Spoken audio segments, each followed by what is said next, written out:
He'll fling it.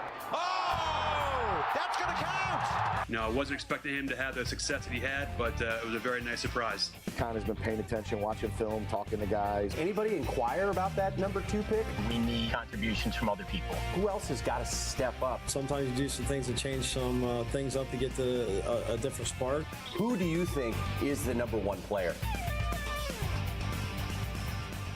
And just like that, we're back. The MLL season getting underway here this past weekend, which means it's time for Major League Lacrosse Press Pass. He is Chris Marshall. I'm Travis Eldridge. Looking forward to talking to all 9 coaches here on this Wednesday and every Wednesday throughout the Major League Lacrosse season. Pretty good week 1 we had here. Yeah, some good games.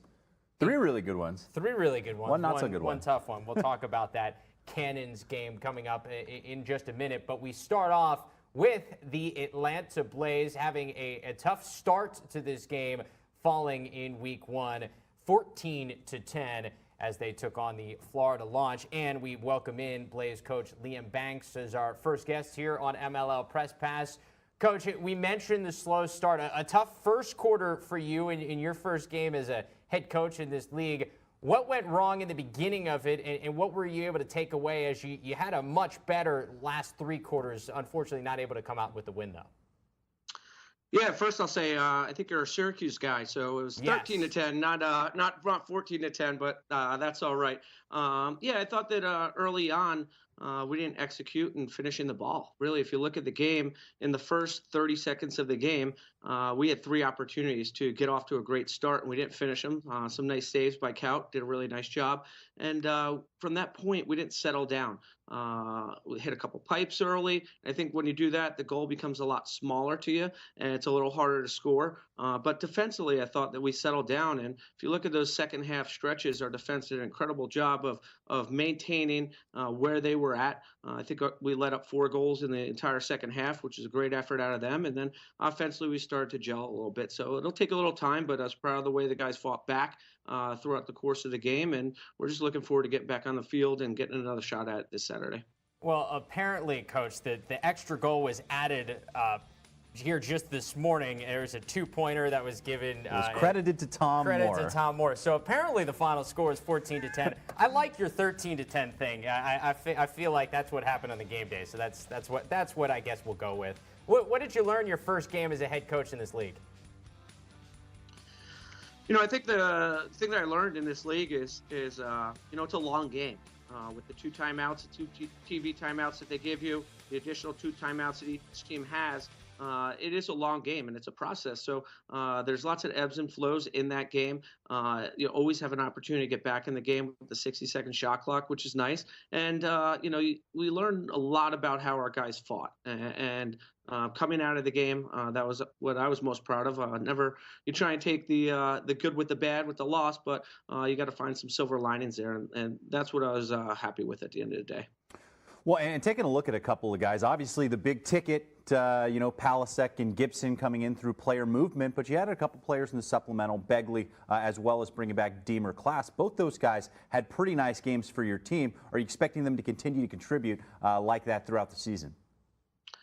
Yeah, I think the supplemental draft's a great time to add value to your team, and with those 2 guys, we got a lot of value. Deemer, I think, is a different player this year. I fully expect him to be a 30-goal scorer. I think he could have had 7 or 8 goals the other day, in all honesty, and I think he felt a little more comfortable in the second half. And Michael Begley's a speedster. He gets up and down the field. He can play both ways. He gave us a really good shot in the arm when we needed one by getting that first goal, and then also a little garbage goal, and that's something that we work on. So I'm excited to see how these guys progress throughout the course of this season, but I'm hoping that Deemer is that 30-goal scorer that I think he is. Well, and obviously you got Jake Withers coming down the pike at some point this season, but Brett Hyken out 68%, only lost 2 faceoffs in the second half. How happy are you with his performance? Yeah, I thought Brett did an excellent job. 68% really kept us in the second half. One thing we'll like to see is our wings get a little more aggressive. I thought in the first half we gave up some opportunities, especially when we were sliding. We're down 4-1, and we're not picking up the ground ball when Brett's winning that ball. So we're going to look to improve our wing play and also continue to our communication at the faceoff X. But was really happy with the way that Brett competed, and he gave us an opportunity to win. And we had an opportunity, and we didn't capitalize on it, but we were in that game up until about the 5-minute point left in the fourth quarter, and didn't really touch the ball again until the end of the game. So, but he helped us provide that opportunity by getting those possessions. So we're happy with his play, and we'll look to continue to get better on the wings. So we mentioned the supplemental draft. How about the Major League Lacrosse collegiate draft we saw here last week? Your assistant GM sitting right next to me. I know you guys just hired him via Twitter, but he really predicted what you guys needed, and you addressed the midfield possible needs there right off the bat in getting Connor Kelly. How excited were you to see him fall to you there too? Connor's a guy that, we think is the best offensive players in the country. And it was really important for us to strengthen our midfield. I mean, it's pretty obvious, and we're glad that Chris let everybody know. We kind of wanted some phone calls to him early on in the week when he was putting Connor Kelly with the 1 pick. But, we had some discussions with Boston about that 1 pick. But at the end of the day, I thought we were going to get a great player, whether it was Connor and Baptiste. And I had a feeling with Dom Starge at the helm that he would take Baptiste, and that's the way it fell. And from there, so a couple picks here and there really helped us to get our guys. We had targeted McClancy at that 10 spot, but also had Sims there just in case McClancy was taken. And to be able to get Sims at 20 and then come in with Cuccinella, whose offensive efficiency is one of the top in the country, and unassisted goals as well per touches. So we thought we did a really nice job, and to be able to grab a defenseman late and some other key role pieces. So, we brought in six middies or so, and they're going to be there to compete, and I hope they come in ready to play the professional style of lacrosse. Well, I mean, I'm certainly excited about it. My bold take for the season is Atlanta hosting a playoff game this year. So I think we're on the same page here, Coach.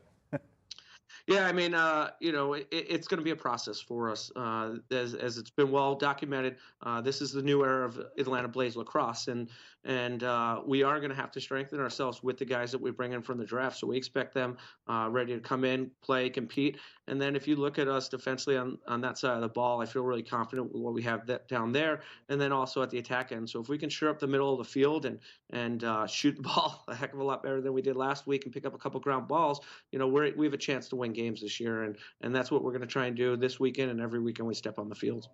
All right, Chris, say goodbye to your colleague. Thanks, Coach. See you in the meeting. I appreciate your support. Let's go Blaze. Take it easy, Coach. We appreciate the time. Coming up here on MLL Press Pass, we'll move down the list, go check in on the Boston Cannons and Coach Sean Quirk. Cannons, of course, a tough game against the Charlotte Hounds. We'll see what Coach Quirk had to say about that, as well as his draft on draft night. Plus, Kevin Cooper putting on a show in that game against Boston. 7 goals in all. We'll talk with Charlotte coach Jim Stagnita coming up. Sometimes you do some things to change some things up to get a different spark.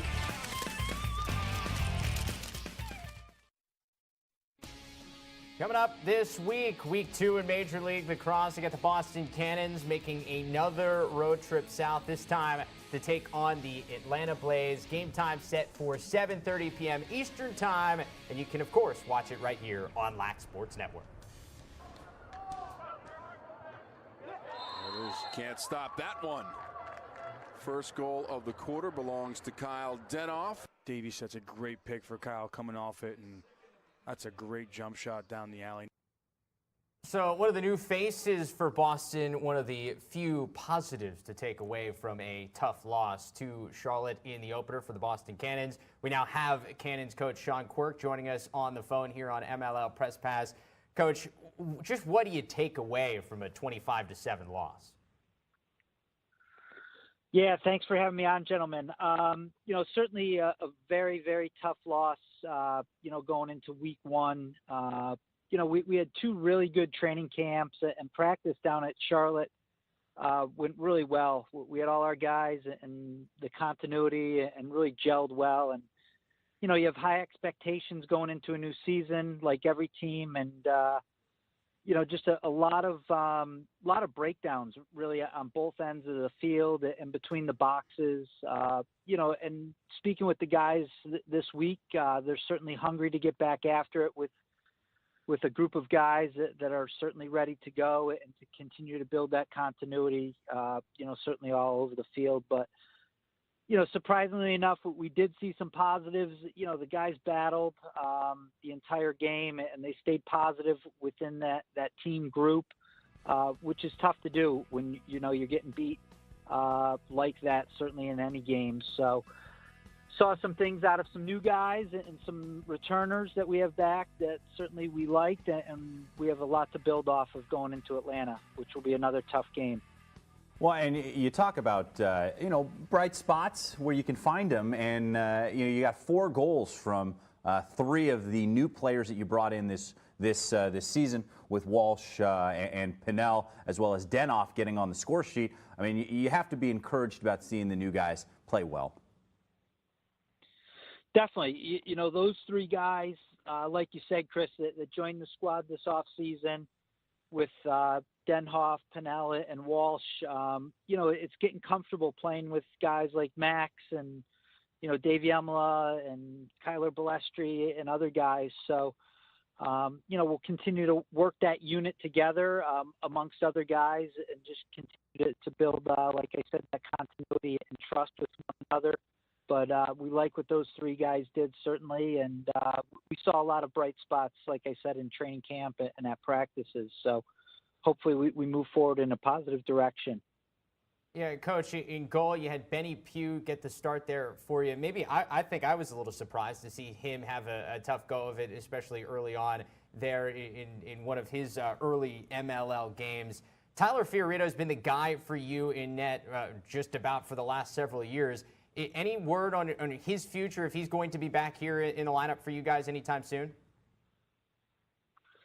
Yeah, to really start off with Benny, who you mentioned, really followed his career closely at Richmond, and certainly an excellent college goalie. And when he was with Florida and we were able to pick him up, excited to do that. And we're just as excited today to have him on this roster and be in goal for us.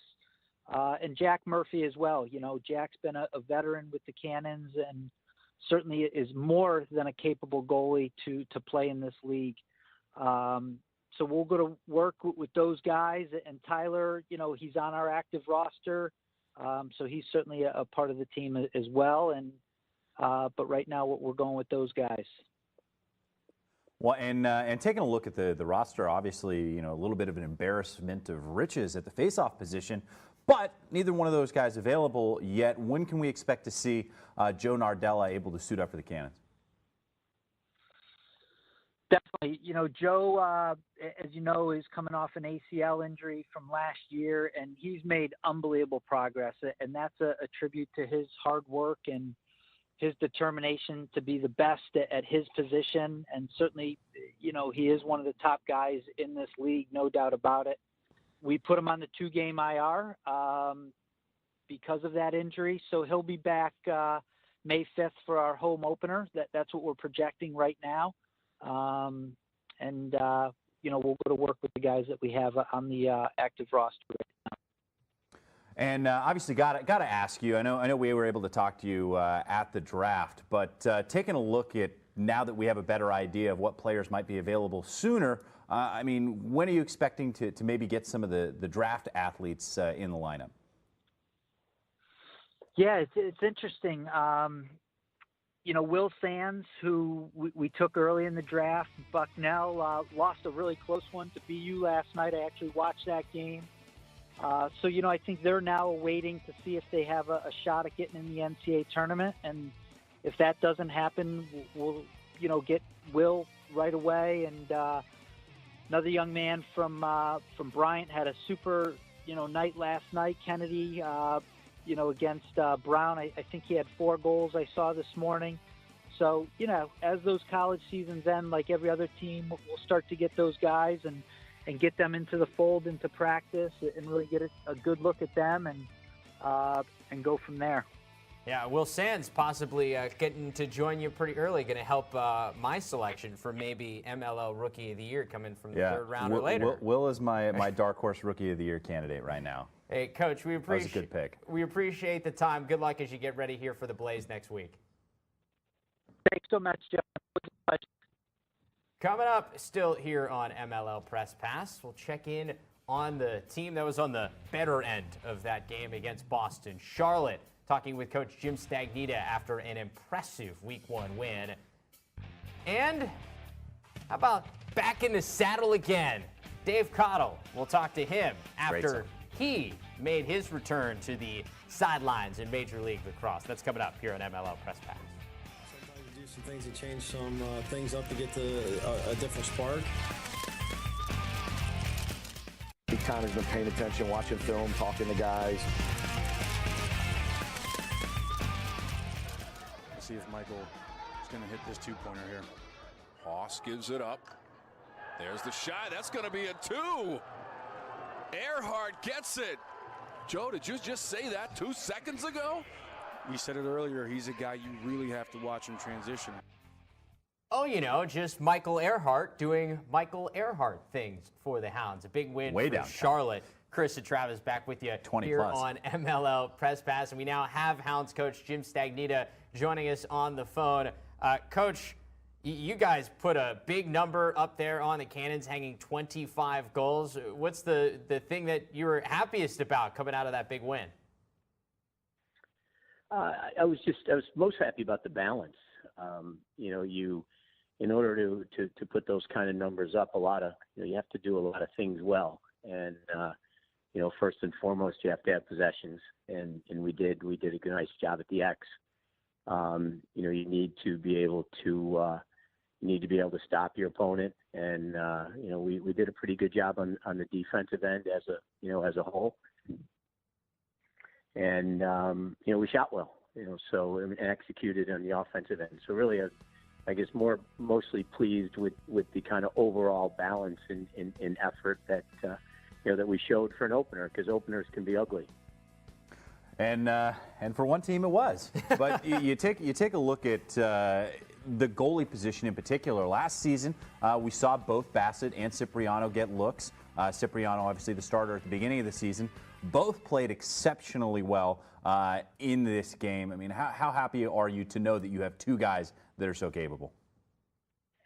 Well, we knew we had two guys that were capable, but Sip struggled last year, and some of that we will take responsibility for, because we had a 3-game stretch in 6 days early in the year, and we used Sip in those games, and he was never the same after. We take a beating in the goal, but we did challenge him in the off season. We needed to be better there, and we had a bunch of goalies in camp, and they all played really well. And Sip really played well and carried that over into the first game. And he looks like he's back to form and is healthy, like he was 2 years ago. And we always have confidence in Pierce. Pierce prepares for games, and prepares for every game like he's a starter. And we're always comfortable and confident when we need to go to Pierce. So I think we're really lucky in that regard. And obviously, we're really pleased with the way Sip came out of the box.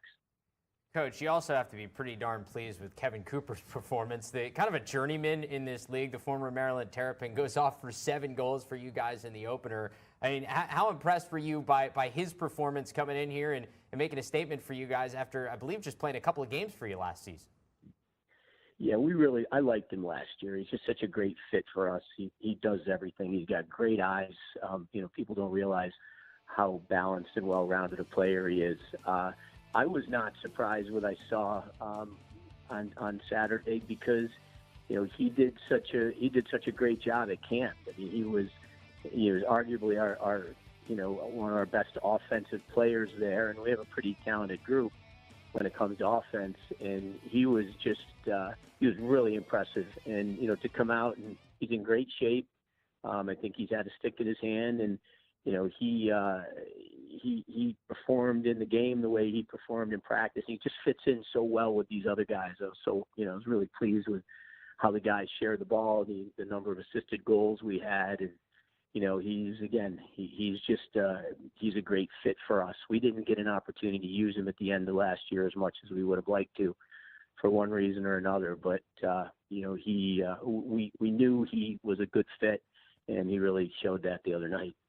Yeah, another guy who had a pretty good game for you there on Saturday was John Crawley in his second year. How do you envision his spot in this offense as you continue to add pieces in here? Because it seemed like he could do a little bit of both scoring and assisting here on Saturday night. Yeah, the balance, again, that we get with him and Cooper are very similar. They both can play attack. They both can play midfield. They both can invert. It gives us a lot of options. Particularly early here in the year, we got some challenges in getting any type of consistency in our lineup, and having some guys like that can do multiple things and do them easily. It really is going to be a bonus for us. John Carley he can flat out play. I watched him, had the opportunity to watch him at Hopkins. So my son was there, and I just was always impressed with his ability to play. And he's a great teammate. He can do everything. He can feed. He can score. He can create, and he's a coach now. So his IQ continues to develop.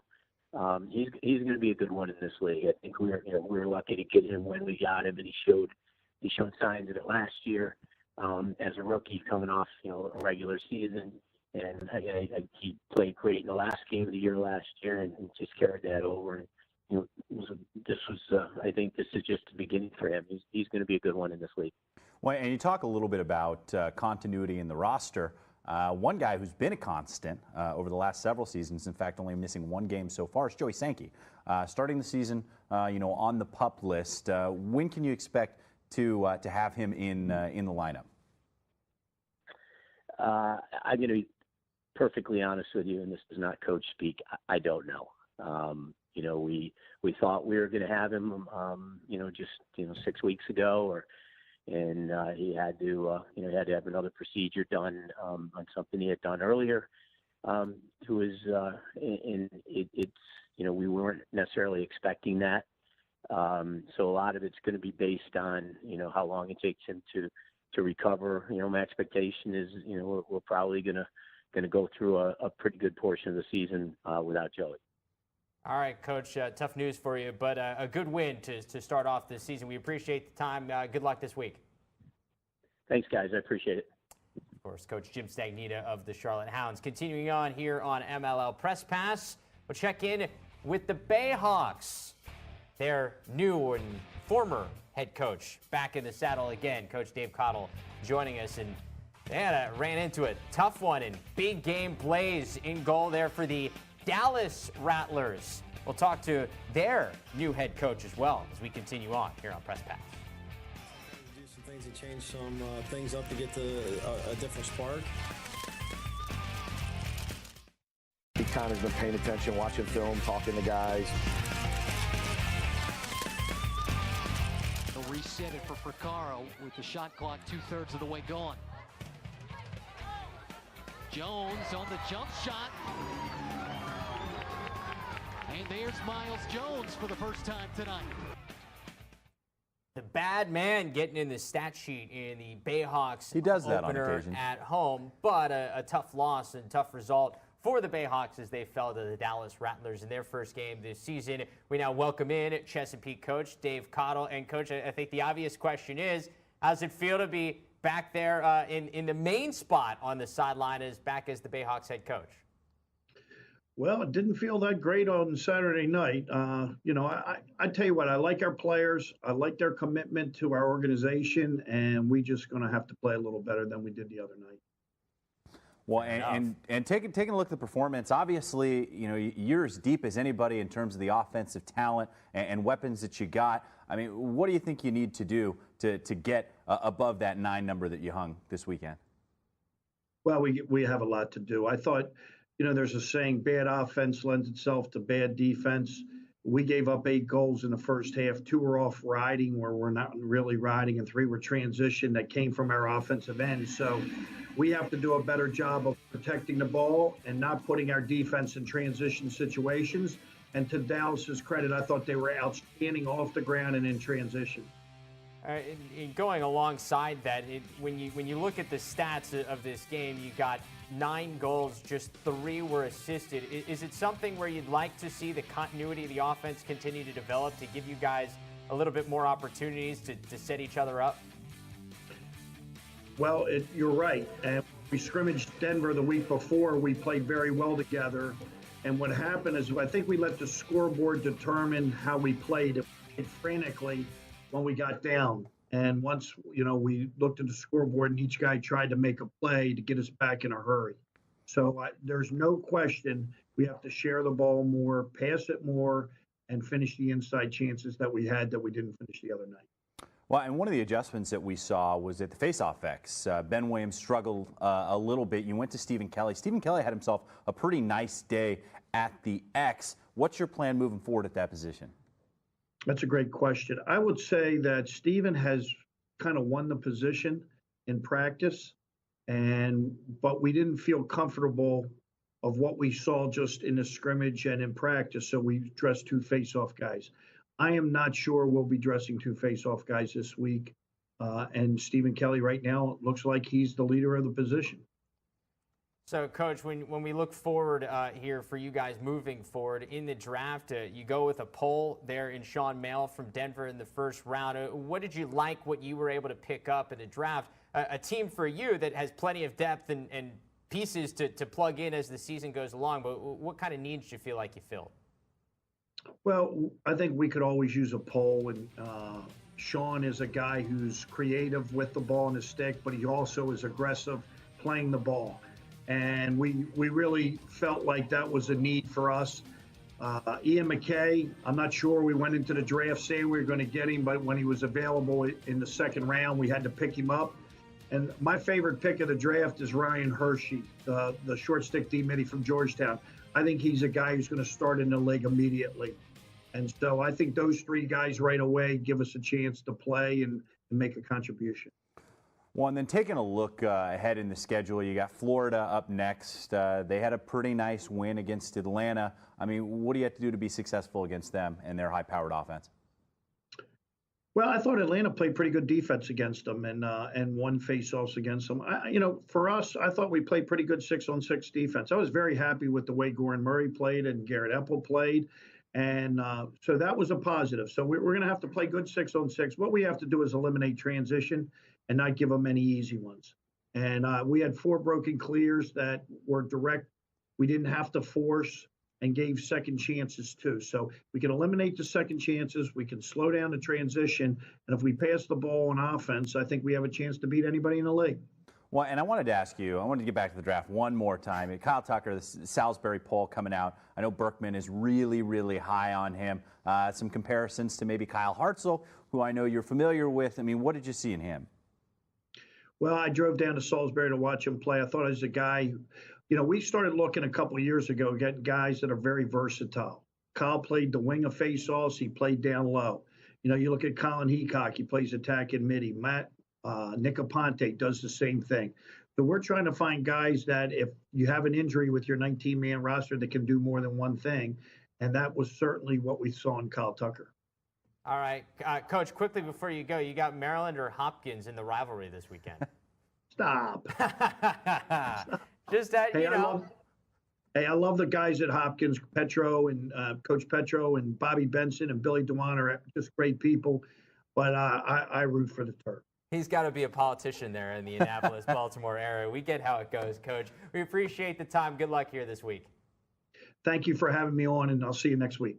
Sounds good. Coming up here on Press Pass, we'll talk to another new coach in this league, Bill Warder from the Dallas Rattlers, starting off their time in Dallas with an impressive win over Chesapeake, plus Matt Cavanaugh. Coming up just short for the Denver Outlaws against the Lizards, but Cavanagh had himself a game. We'll talk to Coach B.J. O'Hara coming up. Change some things up to get to a different spark. He kind of has been paying attention, watching film, talking to guys.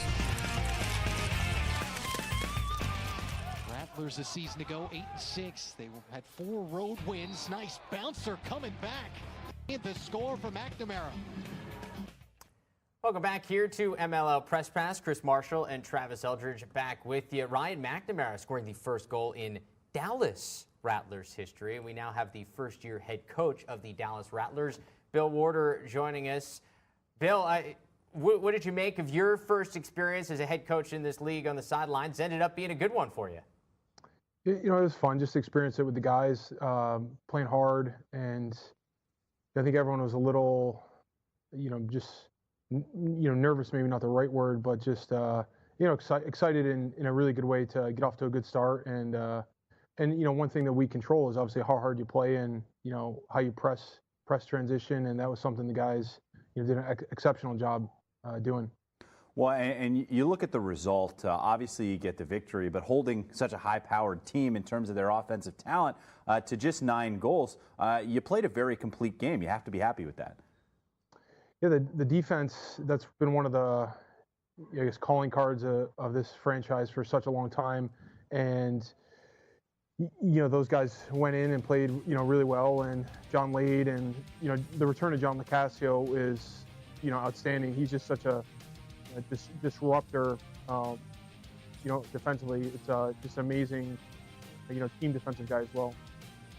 Well, and one of the guys I was most impressed with was on the other side. You look at McNamara and what he was able to do.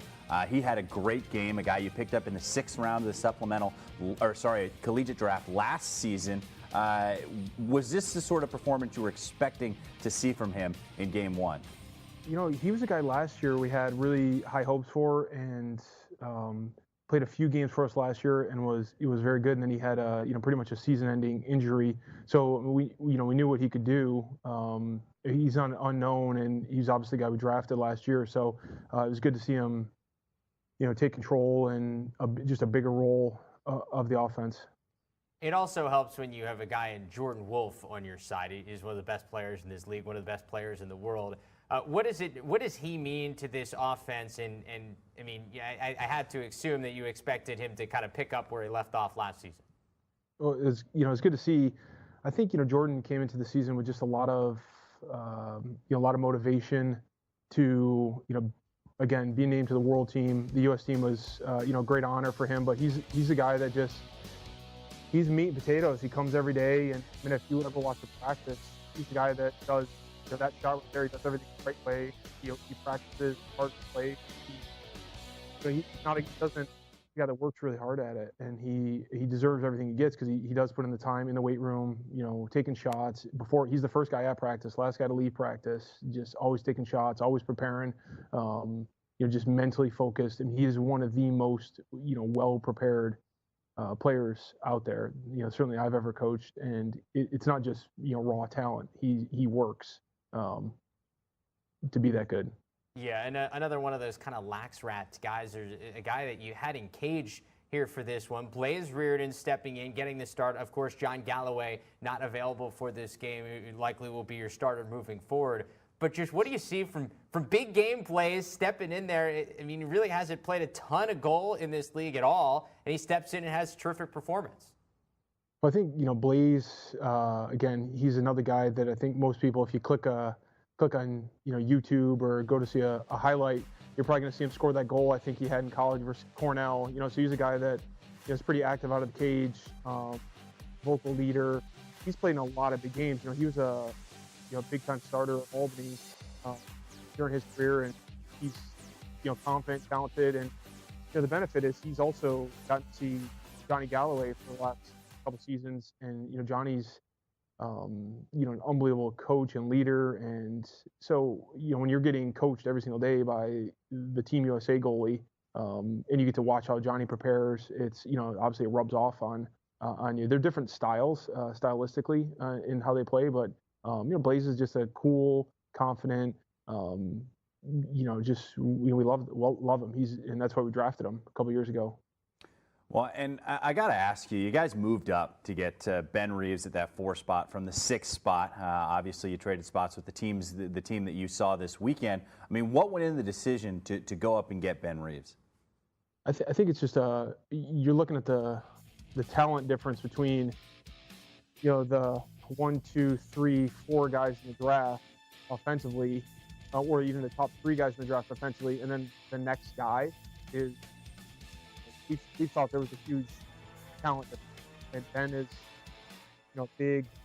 big, fast, strong, lefty, athletic, dodgy, and he adds just a dynamic component. Now you put him down on attack with Jordan Wolf. Now you have a matchup problem. We feel that's a matchup problem for some teams. You have to, because you can't short stick Ben, you can't short stick Jordan, and you have to come up with a plan for both of them. And so it was, we just felt that part of also Ben was a guy. He's from Rochester, so he was an upstate guy, and it was he brings that little toughness, and he grew up watching the Rattlers and being a Rattlers fan, and it was and plus his talent level, it was a no-brainer to try and get that player for this organization. Always good when those upstate guys stick together, even in Dallas. You guys do get to play your first game at the Star in Frisco here coming up on Sunday, part of this doubleheader weekend for you. How excited is the team to get back out there now, this time for a real game? I think it's that center and the facility is world class, and it's exciting to all the games that have been played in there, and then just to get a chance to wear your home uniform there is going to be fun. It's against a team that again knocked us out last year, so there's definitely some thought behind that, and a team that we've had monumental battles with over the last 10 years. Going back to the championship game in 2008. That's a Denver team that we've had just classic battles with over the years. Yeah, that one going to be a lot of fun to watch. Coach, good luck this weekend. We appreciate the time. Awesome, thank you. Of course, before they get to that game on Sunday, you got to worry about the Hounds here on Friday night in Charlotte. Dallas and Charlotte coming your way 7:30 p.m. Eastern Time, Friday, right here on LAC Sports Network.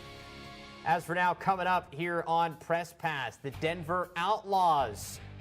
They put up a bunch of goals in Game 1, but couldn't get by the Lizards. We'll talk with head coach B.J. O'Hara. Plus, how about Sergio Salcido in his first game back with the launch here this season? Little in the doghouse there last year, Chris. We'll talk with Florida launch coach Tom He's out. Mariano. He's out now. Coming up. Doorstep. Again, he's just slicing here.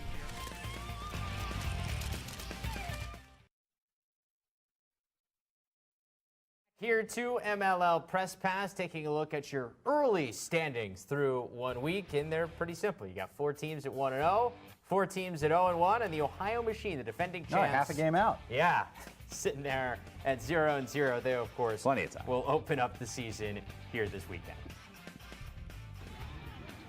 That's how New York started the game with Ocasio with a 2-pointer. This is a 1-pointer, and that one's up and in.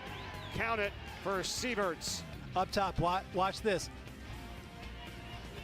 He does the face dodge, but instead of completing it, he goes the same way. See, right there. Just a real quick, he brings it up and back. Jeremy Sieverts drinking from the fountain of youth. 5 goals, but Denver coming up in the losing effort on Long Island against New York. We now have Outlaws coach B.J. O'Hara joining us on the phone. Coach, you mentioned Jeremy Sieverts. What did you see from him, and really able to have a performance we haven't seen from him in a little while? Yeah, we were really, really excited at the game that Jeremy played. He had a great training camp, and I had a feeling that he was gonna bust out. He's really been working hard, and I would agree. It's one of the better games he's had in a few years for us. Well, I mean, Jeremy's not that old. Oh, he's not that 30. Come on. He's getting a little more up there in the league. Been around for a while. Taking a look at this squad, I mean, one thing you seem to be able to always set your watch to is Jack Kelly going out and having a really nice game, and 19 goals is the most that we've seen him give up as a pro. How do you think he's going to bounce back? Well, we obviously lean heavily on Jack, and we expect big things from him, and he delivers. So he'll bounce back. I don't think we did a great job in front of him, particularly off the ball. They had a lot of assisted goals. You know, Pinnell was in on a whole bunch of them to Manny and to Bachlet. You know, so we've got to tighten up there. But you know, Jack will be ready, no question. One of the other guys that had a nice game for you was Matt Cavanaugh once again, something we've come to expect. How have you seen him develop over the couple of years he's been with you guys at the Outlaws?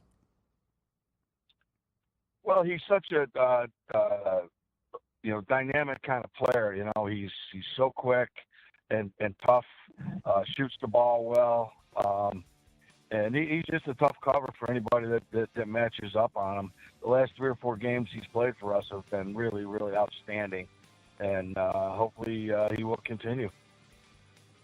Well, and taking a look at last season, Thomas Kelly, a guy that struggled a little bit with injuries down the stretch, but had been solid when healthy, and he had a really nice performance, 65+% at the X. Are you looking forward to seeing what he can bring this season?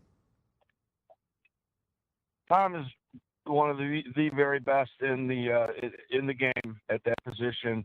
He takes a lot of pride in his game and works hard on it. I don't think we did a great job on the wings for him on Saturday night. His percentage, in my opinion, should have been even better because he won nearly all the draws, but we didn't always come up with it. So that's something we're going to focus on this week for sure. Well, and without giving too much, I know that we've seen you be creative. You've had a couple of polls out there. You've had guys on the same side. I mean, is there any inkling as to what you're going to try and do?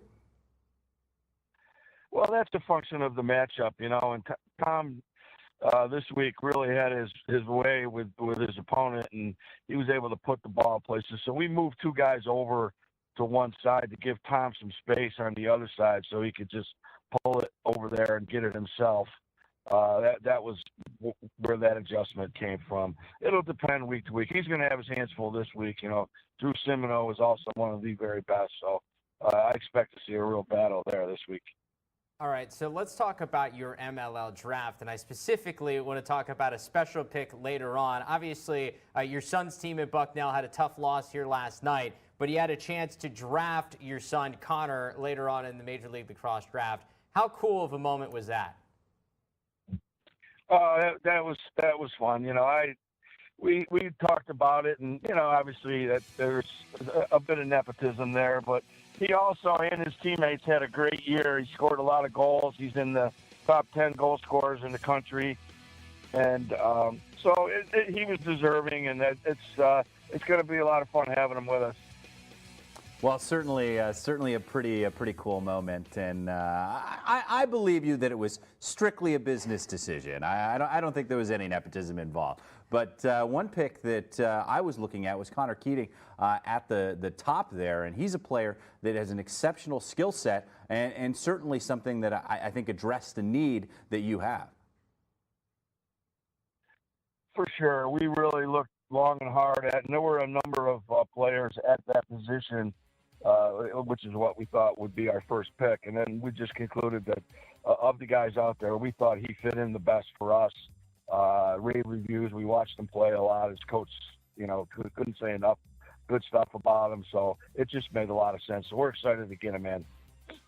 All right, Coach, we appreciate the time. Good luck as you get ready for this week. You bet, guys. Thank you.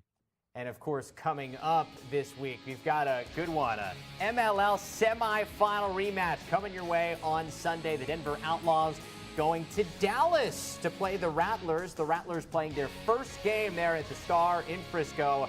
Game time set for 2 p.m. Eastern right here on LAC Sports Network. As for now, coming up here on Press Pass, the launch coming off an historic season in 2017. Starting on the right foot on the road, we'll talk with Coach Tom Mariano and the Lizards. Boy, did they look good on Saturday night. Very good. We'll chat with Coach Joe Spallina coming up here on Press Pass. Change some things up to get to a different spark. Connor's been paying attention, watching film, talking to guys. Brooks, lefty shot. And Gittleman looked like he had it initially. There's a nice hitch over the top. getting plenty of room, almost sticking it right hit there. The post, didn't even catch that. It happened so quickly. Hit the post right out to Salcido, and he delivers the rebound right in. The Florida Kid with a big game for the Florida Launch as the Launch took down the Atlanta Blaze 13-10 here in week 1. And we now bring in Florida coach Tom Mariano. Coach, let's start with Sergio Salcido. He found himself a little bit in the doghouse. There's some bad tweets, whatever. But he showed up well for you here this week. What did you see from him in game 1? I think what I saw in game 1 is the same thing I saw in training camp. I think Sergio had made a decision a while ago to really put a lot of emphasis on his conditioning and training and becoming a better player. And he was excellent in our 2 training camps. We wanted to kind of define a clearer role for him, and I thought he played excellent. Great start for him. And it's exciting when someone puts that work in and it pays off. So it's that validation for him. I was excited to see it, but I wasn't surprised because that's what he'd been doing in the 2 previous trainings. Well, and you talk about, Salcido, and he's part of a group of second-year guys in their first full professional season for the Launch that looked really sharp in this game, accounted for the vast majority of the points. How nice is it to see the group that did so well last year come out the gates like they did this year?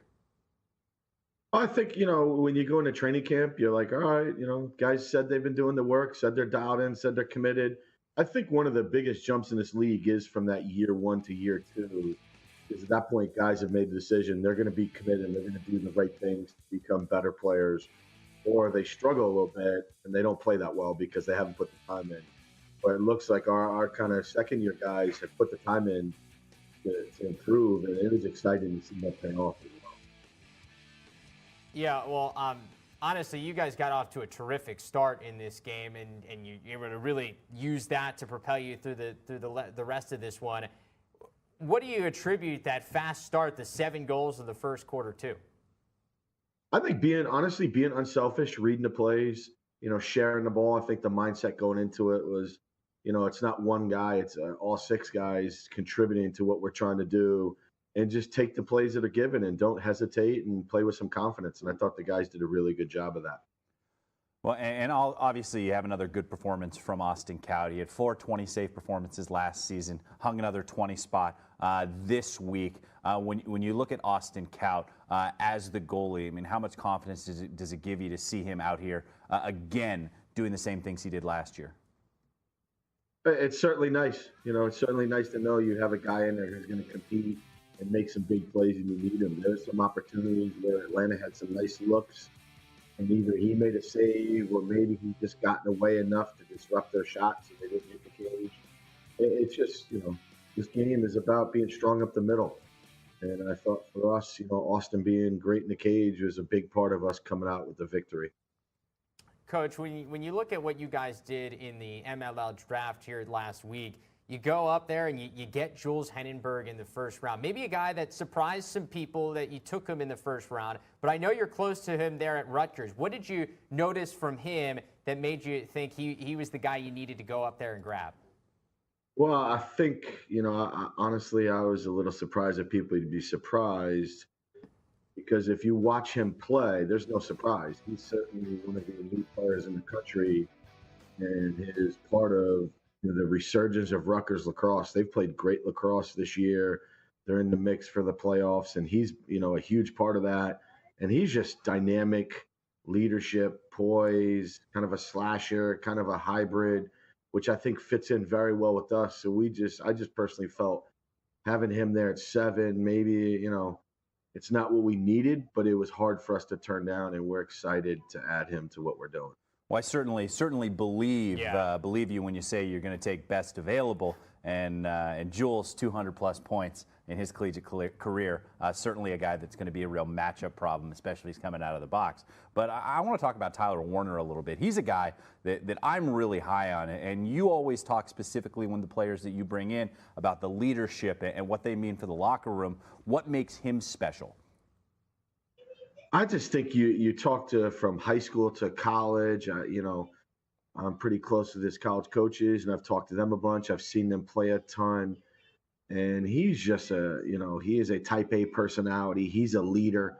He's he stands out amongst men, and he's kind of one of those guys who's going to will his way to victory. And, going into this draft, he was a guy that, I was okay with if we took him at pick 7. We just felt he was that high of a need for us and that great of a fit and that quality of a player. So to get him at 11 to add not only a really good player, but an even better man and leader was just something we felt we couldn't pass on.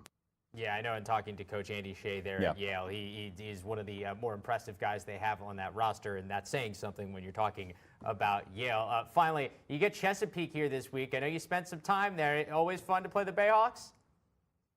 I think in this league, it's 9 teams. We all kind of know each other, and I think that, obviously, having worked there, I know a lot of those guys very well, and I'm close with their staff and close with the organization.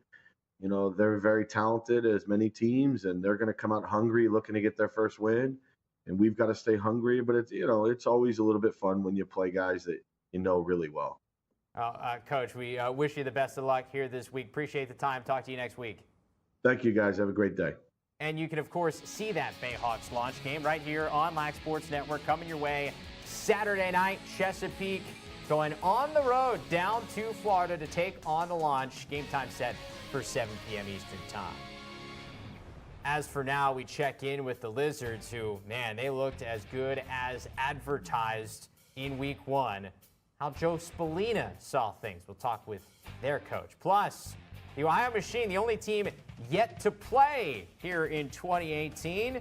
What's Bear Davis thinking about as he's watched Week 1? We'll talk with him coming up. Things up to get to a different spark. Connor's been paying attention, watching film, talking to guys. Stutter step, trying to get free, feeds it behind the net for Pennell. Pennell in front, put it past the Bartlett, behind the back, scores it. What a shot from Mike Bachman. His first goal as a New York Lizard. It's tough to have a better game than the New York Lizards did on Saturday night. And Mike Bachman making his presence felt in his first game with his new team. We now welcome in Lizards coach Joe Spallina. Man, you guys offensively, the ability to share the ball, this has to be the dream when you put the likes of Pennell and Walters and Rabel and Manny, all these guys together, that you're able to put on a performance like this. Am I right? Yeah, I couldn't agree more. I think when you put these guys together, you never know in this league. It's the matter getting the right mix. But we felt really good about our team at the end of last season. We just came up a half game short, and then that's why we're very selective with who we added, and we only added one piece, and that was Mike Bachman, who we felt was a really good one more piece, because we kind of feel like him and Will have a lot of similarities. One's a righty, one's a lefty, but the way they don't have to have the ball in their stick, and they can, but they can also dodge. So we felt like those 3 guys were, together, probably put together the best attack group that we've ever had, just as far as everybody's skill set complementing the others. We've had really talented attack groups, but this one, just really the mesh throughout training camp and whatnot, we felt really good about where those guys were headed, and just overall as an offense, everyone just looked more relaxed in camp. And, for me, the biggest stat is the amount of assisted goals, which has been something we've talked about a lot, but we have not really had. So our guys were just willing to share the ball and keep each other involved and make that one more pass. And even when there were a couple one mores. And, I think when with the talent that we had out there on Saturday, when those guys are playing that unselfish and sharing it like that, we're tough to defend. And I think a lot of that starts with number 3. He played like a true QB. His willingness to make the extra passes, and he was just so smart and heady. He never forced things, and I think that's the perfect recipe for us. Well, and looking at Pennell specifically, I know he was frustrated after missing some time last year due to injury. I mean, we look at his Live Fit 30 on the gram. He looks like he's in the best shape maybe of his life. How big a season are you expecting him to have? I mean, could we see 80 out of him? listen, I could tell you this. We missed him. Our roster transformed so many times last year because we came out of training camp one way, and then we lost Rob, and then we had to adjust the entire offense to be something else. And then when he came back, we had some other pieces that were there then. So, for us, when he's playing like this, like he even said to me in camp, he goes, with the players, he felt like the players around him really complement his skill set. So he's having fun. We're really excited about, obviously, him sharing the ball like that is such a big thing for him. I think that the points will come as long as we're playing the right way as a team. Yeah, another guy who has to be having a lot of fun there on the sidelines is Brian Carcaterra, the 40-year-old goalie that you guys have there on the roster. What was his reaction there when it came to training camp and being there on the sideline for you guys in this first game? Well, the one thing I'll say right off the bat is he earned his spot on this team, and he was phenomenal. I mean, he was acrobatic. Our guys were, they haven't really seen a goalie of his style, so he was really stymieing guys, all throughout training camp. And I couldn't be more impressed with his play, but I think more impressive to me is the type of teammate that he is. He's engaged. He's really good, obviously talking to Drew, but I think overall talking to the defense and communicating with the coaches. There's a lot of value to having really good veterans on the team. And he brings a unique, great perspective, and I'm really glad he's with us. Well, and obviously my bold take of for the season is that he's going to get a start. So, I mean, I'm just throwing that out there in case you were thinking about it. But you talk about the veterans and some of the older guys. I got a chance to talk about the younger guys. I mean, you take a look at the draft. You added Joel Tenney, who seems like he will fit right in with this roster. Did the Nines get in your ear a little bit about that pick? You know what? He chimed in for sure, but Coach Petromal and I have a really good relationship. He's somebody who I see a lot during the summer. His boys are the same age as my son, so we see each other and talk quite often. He was obviously endorsing that. And for us, I mean, another guy that we just need to find things that complement each other. We don't necessarily need somebody who's going to knock it out of the park every time they touch the ball. We have guys who do that. So for us, to have three middies run off the field at times last year created some issues, or that sometimes we were running, Paul into the ground going up and down. So to have a guy that can play both ends of the field and then excel on the wing and the two-man stuff with Will and Joey Walters, and also, I mean, this league is, talk about putting a guy on the wings that can go and pick up ground balls and make tough plays. So Joel checked a lot of boxes, and I've had the opportunity to see a lot of Hopkins games, and he's popped off the charts. Obviously he's a phenomenal player that likes to share the ball, is heady, he hustles, he plays hard, and he's going to fit a specific role for us. So I couldn't be more excited about him, and I think, we added a couple other guys that, Troy Ray is the LSM at Albany. I just love I think he's an MLL long stick midi. I mean, he's a mucker. He's tough. He's great between the lines, great with the ball on a stick. Obviously Albany plays a great schedule. He's playing the top midfielders on every team there, and Connor Mackey looked pretty good at the faceoff X. Yes, he did. Against Albany. Yeah, so he was impressive. He's a physical specimen as well. So we like the way that the draft worked out for us. We didn't have a ton of picks, but for us to add, obviously another goalie and Justin Ray, the starting attackman of Albany. So we think we added guys that are gonna get fit with us. We have some local guys, and obviously we have a pretty established roster. So. It's not like we came in and with a ton of needs. Yeah, certainly some high value picks there. Life is good for the Lizards. Coach, appreciate the time. Catch up with you next week. Thanks, gentlemen. Have a great one. You too. Still to come here on Press Pass, we talk with the defending champs, the last team to start off the 2018 season. We'll check in with Coach Bear Davis when we come back. Some things up to get a different spark. Coming up here on Sunday, the defending champs, the Ohio Machine, will kick off the 2018 season, welcoming the Red Hot Lizards, coming off a big win in Week 1. Coming your way here Sunday, 2 p.m. Eastern Time, right here on Lac Sports Network. And there it is! For the first time in franchise history, the Ohio Machine has won the Major League Lacrosse Championship. The Machine has motored to the title. Well, that was the last time we saw the Ohio Machine playing a game, the final team to win one here in 2017. They'll be the last team to play in 2018. We welcome their head coach, Bear Davis, on now. And Coach, first off, the beard looks terrific. Just continuing the playoff beard from last year? Yeah, just kind of keep it rolling. Kind of figured, it still feels like winter here. I usually only keep a winter beard, but I'm still not sure that winter is over here in Ohio. Yeah, Chris is going to take some for his head. As Yes, he told us, I'm feeling kind of shiny today. In all seriousness, though, it has to be so exciting here on Sunday. You kind of finish off the celebration as you get the rings and everything before this game against New York. How exciting is it to get back there in Fortress Obetz to celebrate this championship? Last year, as far as our facility goes, each week it was, coming along, and the Fortress was, still in developmental stages. And this off season, they finished a lot of it up. I mean, we moved in as far as our front offices, and really have been able to make this place home, and through all of our training camps here on site.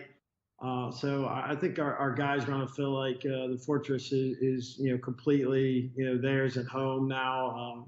Not that last year didn't, but now just walking in, it's going to be an incredible experience for our players and our fans, and we're all excited. We're excited to we had really nice training camp sessions. I think watching everybody else play this past weekend made the guys pretty hungry.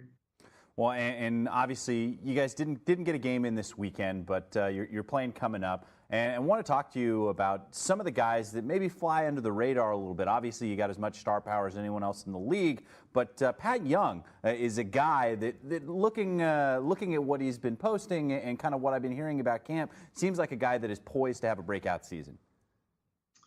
Pat did a great job of training in the off season, and we felt like he looks. He did compete in the fall in our scrimmage with Ohio State. I think he's made some great transformations as far as his body. Just coming in, he looks a lot leaner, looks a little quicker, a lot more pep in his step to say, and we're excited about what he brings to the table. When you look at the Major League Lacrosse draft and what you guys did, you sit there at 9 and you watch Justin Gutterding from Duke fall all the way down to you. How excited were you guys to have that kind of name sit there at 9? Our thought process was, especially looking at last year, we had no idea that, Connor Cannizzaro was going to fall to 5. We thought he was a top 3 pick, hands down. I think we learned our lesson. Just be prepared. Be prepared to make offers to trade down.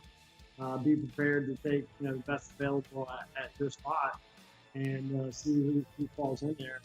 And, Justin, I was watching on Saturday. I was watching their game against Virginia, and I was like, this was a rope-a-dope type game, and this guy puts the ball on the stick and takes the game over. And I walked away watching that game saying, it's just a shame we're not going to have an opportunity to have this kid, because he's fantastic. I was like, I love his energy. I love that he looks like he's always having fun. He's a great teammate. It looks like, his role changes depending on what the team needs at the time. Everything that really I feel like we embrace as the Ohio Machine. So he's a great fit for us, and we're excited about that pick. Well, certainly excited about that number 2 pick as well. You guys moved up to take Bryce Young. Kid's an absolute bruiser. Should fit right in with the Faceless Men. Yeah, we talk to each of the coordinators, and we talk about what their picks that they would like to have, rank them in order, and you kind of look at I feel like what we were able to do as far as like fill in with what our coordinators said they were looking for. And I was pleased. I knew he wasn't going to last long. I knew he definitely wasn't going to last to 18. So we had to make some decisions. And I think Bryce is fantastic. I think he fits right in with the crew that we have assembled here, and he'll.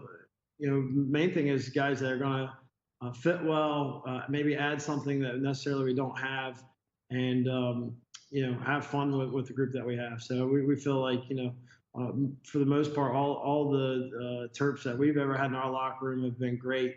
Good team guys, and it's a good place to go shopping. When you need a player at a position, for sure. Absolutely, Coach. Well, enjoy the celebration there at Fortress Obetz here on Sunday. Looking forward to seeing you guys back in action. Thanks for the time. All right, thanks, guys. And that's going to do it for this edition of MLL Press Pass. For Chris Marshall, I am Travis Eldridge. We'll see you right here next Wednesday for another edition, catching up around with the coaches here in the league. Enjoy the games this weekend.